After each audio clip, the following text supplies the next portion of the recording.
You are watching a business. My name is Simba Elijah Charles. Get involved at Metropole TVKE across all your social media platforms. 20146, your SMS line. I am at Kiage Simba. All right, let's learn, therefore, and understand how one can trade and invest in a global stocks. Joining us through this session and take us through a step-by-step guide is Rufas Kamau, who is a research and a markets analyst at Scope Markets. Rufas, good morning, sir. Morning, Simba. Happy to have you around. Rufas, thank you for joining us. And Rufas, I want us to first start like this. Other than just portfolio diversification, why would I be interested in global stocks, Rufas? Well, thank you for the question, Simba. I would say global stocks are really very, very much diversified in terms of various features. So there is so much diversification in terms of the assets that you can reach, the products that these companies are offering, and at the same time, the stability and performance of these companies. So when it comes to investing in global stocks, or what you call offshore stocks, then you realize that it's not something that is very foreign. It's mainly the brands that you use in your day-to-day life. So we are talking about investing in companies such as Samsung, we have LG, we have Apple, Microsoft, Google. It's basically the same products that we consume globally. You just get the opportunity to own those assets. So when you have proportionate ownership of these companies, then when they perform, when you buy those products, then as the companies make more money, then they contribute in building your wealth as an individual or as a company. Pretty much. I guess the next point, Rufas, because this is sort of like a class that we're having today, is therefore go through some of the avenues for which one can start investing in global stocks. Rufas, which we'll start by asking this, which one is the most advanced out of the more than 5 avenues in which one can use to actually start trading in a global stocks? So when it comes to trading in global stocks, traditionally, there was so many challenges, so many difficulties in terms of jurisdiction, regulation, the setup, and also the products that were being offered by various brokers around the world. Yes. However, the past couple of years, we have had local jurisdictions allowing for regulation of forex brokers. So with the Capital Markets Authority of Kenya, or the CMA, we have had 4 locally regulated brokers in Kenya. That is, we have Scope Markets Kenya, we have EGM Securities, we have Pepperstone, and also FXTM. So with these brokers, you are able to access various asset classes that you can trade globally. These assets are so many, they give you so much widespread reach, such that whenever there is an opportunity somewhere in the world, then as a Kenyan, you're able to reach those opportunities. So when it comes to reaching those opportunities, all you have to do is to find the appropriate broker in order for you to start trading. One of the advantages of trading with a local regulated broker is that your money is safe first, because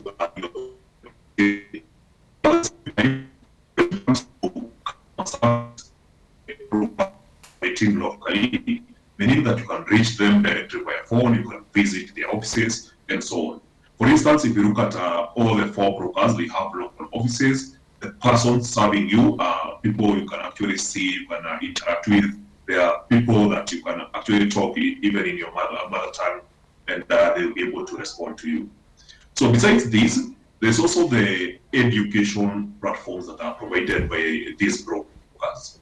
So sometimes in the past, the education in terms of investing in global stocks was very difficult to reach, and also sometimes very expensive.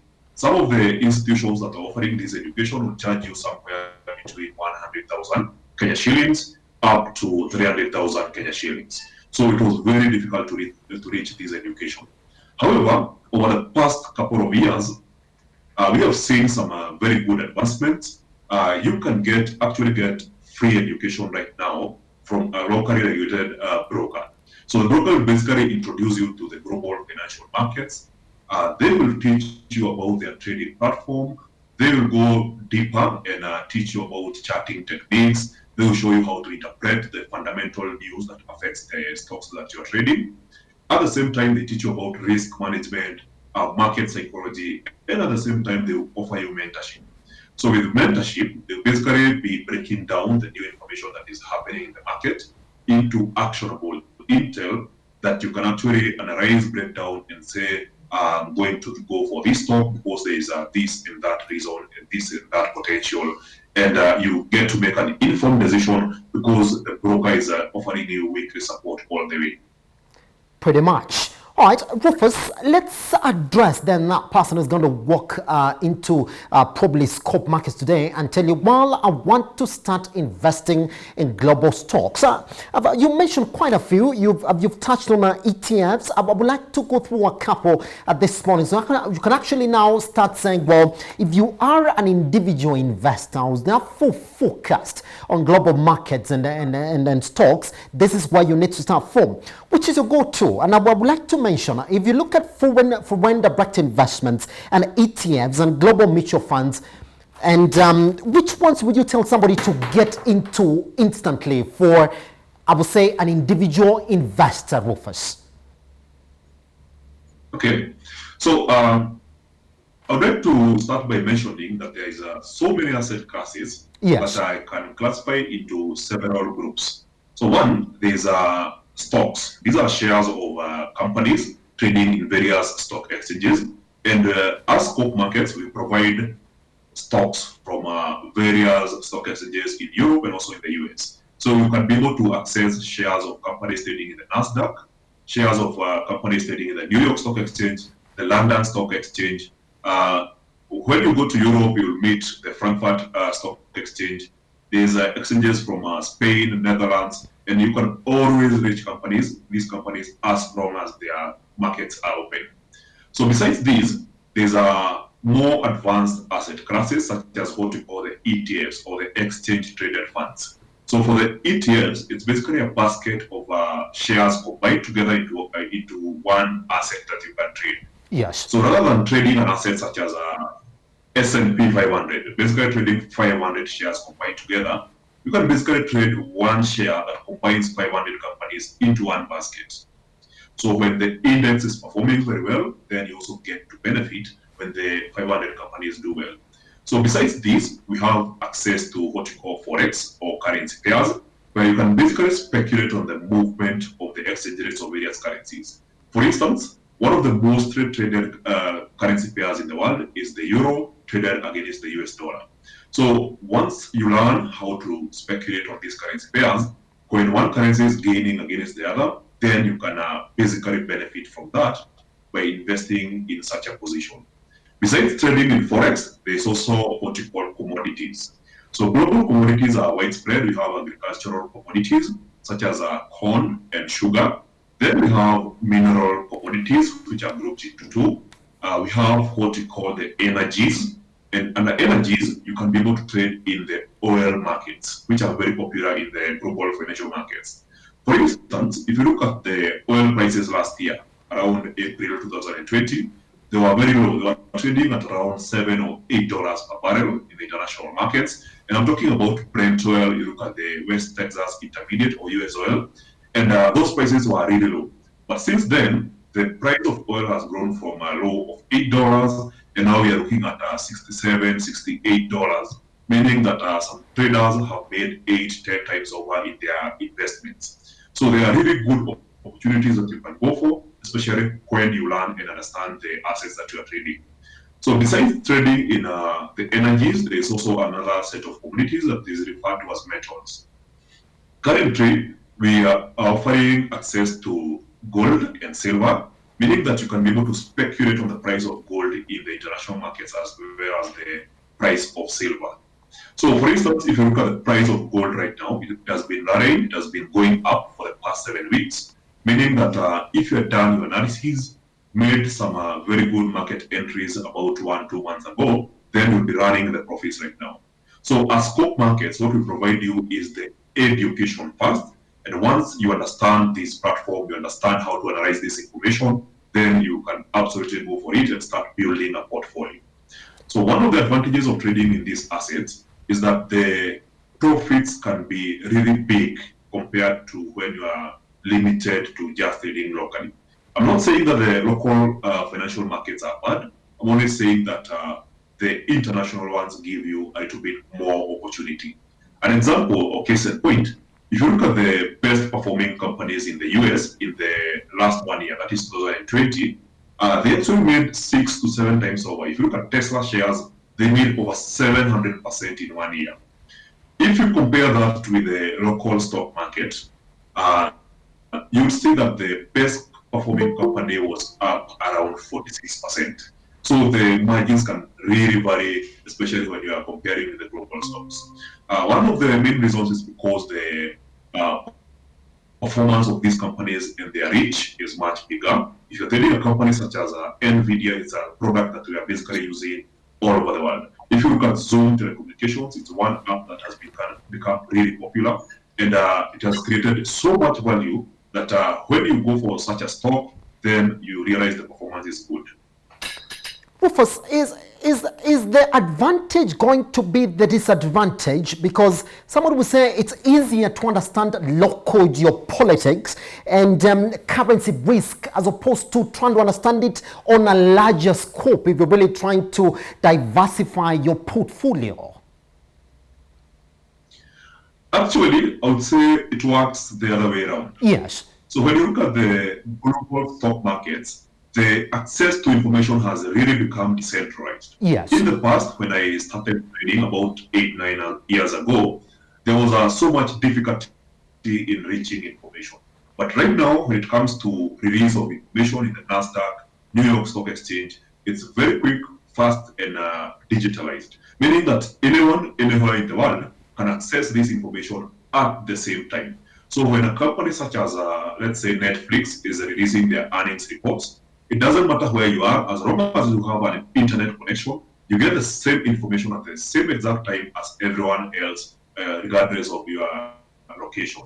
So when it comes to accessing information, analyzing this information, then you get the benefit of having so many analysts globally, analysts provided by various media companies and investment banks. You would look at analysts with companies such as BlackRock Investments, analysts working with Reuters, CNN, and all these analysts, they are trying to break down the same information that everyone is trading. So when it comes to democratizing access to information, it has really become an open market for all. And when I say for everyone, I'm not talking about just the location, I'm also talking about the age. That is, if you are an 18-year-old, a 19-year-old, if you are 20, 30, 35, 60-year-old person, then you can get the same information, you have the same exact opportunity. All you have to do is to put in some work in doing research and advancing your trading strategy in order for you to start making money in the financial market. Yes. Pretty much. Rufus, I'm trying to understand, is the risk of trading globally already explained to this investor who's going to walk into your office? Case in point, should I want to diversify my portfolio in different continents, is it possible for me to actually know, I would say, forefront, even in terms of the taxes that I'm liable to in this market where I'm trading, or it's once I get into it, that's when I get to know this? So when it comes to stocks, we have two products. There's what we call physical stocks, yes, and also we have what we call CFD stocks. So for CFD stocks, it means you can be able to speculate on their value without having to buy the actual physical stock. So you're basically trading a derivative contract. And in a derivative contract, it's a contract whose value is being derived from the value of the underlying asset, in this case, the shares. So if you're trading CFD stocks such as Tesla, it means that you're not registered as the actual owner of those shares in the New York Stock Exchange or the NASDAQ, meaning that when you make your profits, they will not be taxable in that jurisdiction. So if you're trading CFD stocks, you don't pay any taxes to any foreign government. Then we also have physical stocks. So for physical stocks, you are the registered owner of those shares. So the price difference between your entry and exit, if you make a profit, then you are liable to pay a tax to that jurisdiction. Yes. For instance, if you're trading American shares and you make a profit, then 20% of that profit is taxed by the US government. Besides that, there's an offset to that. So when you make such a profit and the company gives you a dividend, then sometimes the dividends basically weighs on and covers your tax. So when a company is really doing well, a company such as Pfizer, the one that is producing the vaccines, you invest in such a company, they give you a good dividend, then that dividend can actually offset the cost of taxation. Besides this, the companies really perform so much, or they perform really well, that the cost you pay in terms of taxation is not something that you have to worry about. So let me understand this, Rufas. Now, for when you're trying to also minimize that risk, Rufas, and also trying to sort of minimize your time that it'll take in training for me to understand this global trading, is it okay for you to go to companies that are floating international equities and that are also seeking directly from the local market? We also have companies that float shares in your local market. Are they those ones that are easy to go to as opposed to you seeking these companies from your broker? Actually, there's a very popular strategy in stock trading that has become a favorite among many investors, and it's referred to as growth investing. So growth investing is something that has really created value for a majority of the billionaires that we know right now that have made money in stocks, such as Warren Buffett. If you look at George Soros, they all made money by growth investing. So what they did sometimes back in the dot-com era, they actually invested in young companies that were really promising, showing some good potential of growth in the next 5-10 years or so. So these guys invested in companies such as Google when they were very young.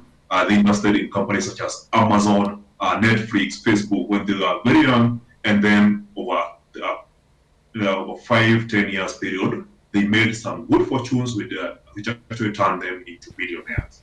So it has actually become a strategy. So when it comes to new companies with new technologies that are coming up in the markets, then investors are definitely going for this. An example is the market-changing trends or the industry-altering trends that are happening right now.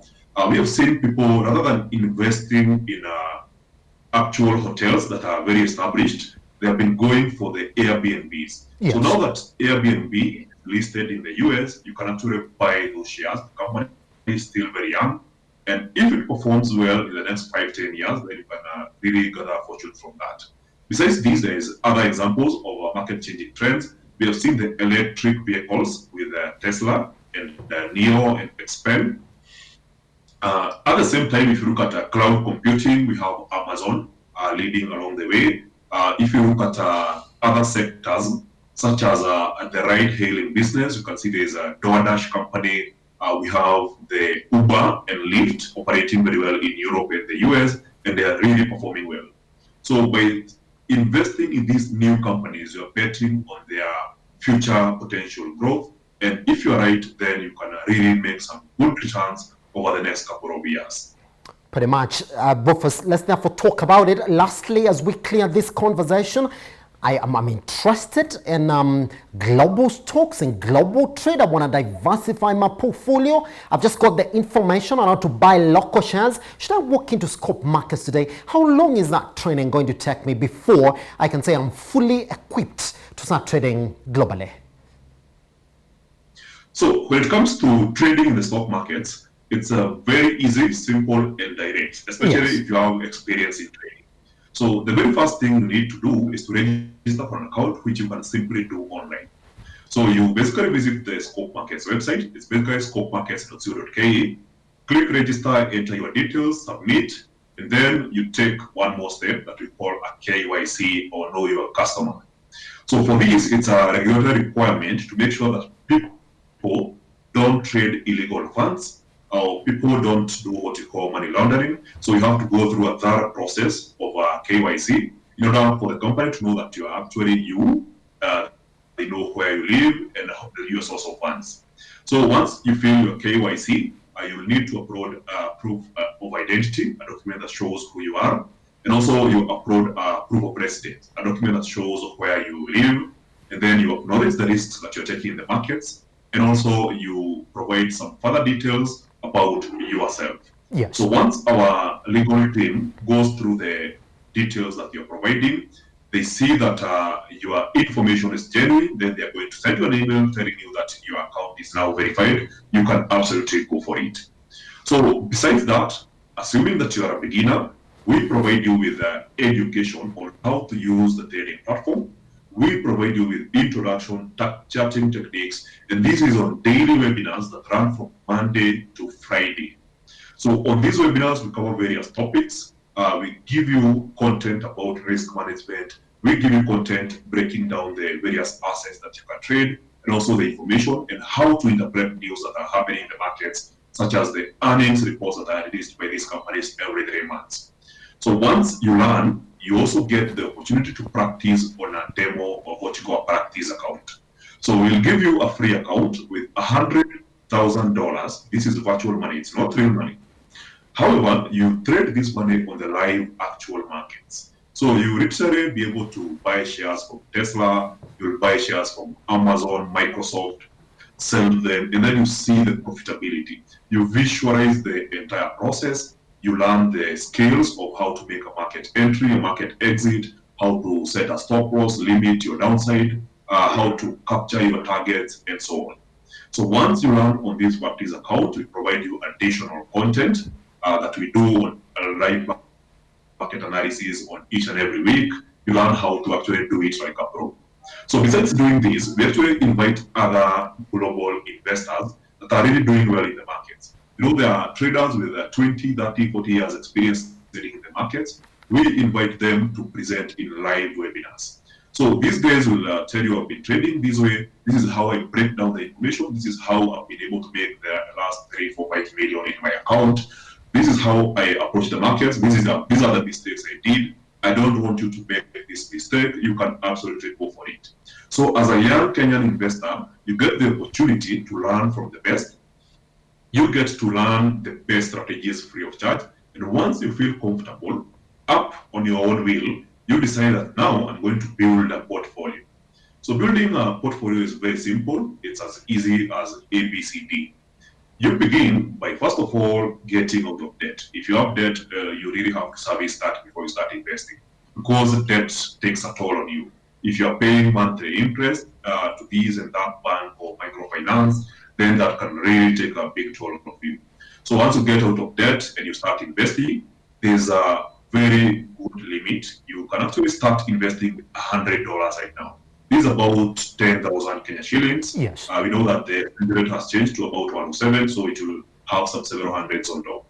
So once you begin investing, let's say you start with $100, you can buy 1 or 2 shares in this or that company, and then you put a schedule on how you're going to increment your investment. So you can decide to be investing $500, $1,000 every month. So you keep on adding to your portfolio, you diversify, get this share, and as you learn more and more, you learn how to select the best stocks, some ETFs here and there, and eventually you get to build a good portfolio. So a good portfolio needs to have a target. Let's say you're looking to achieve, let's say, make $1 million in the next 5 years and so on. So set a target, and then you get to benefit from the growth, the dividends, you can compound them, reinvest those profits, and over a period of time, then you'll be able to reach your investment goal. Pretty much. Rufas, thank you very much for taking your time to speak to us this morning. I'm sure you've been quite invaluable. Thank you. All right, that is your sector trends.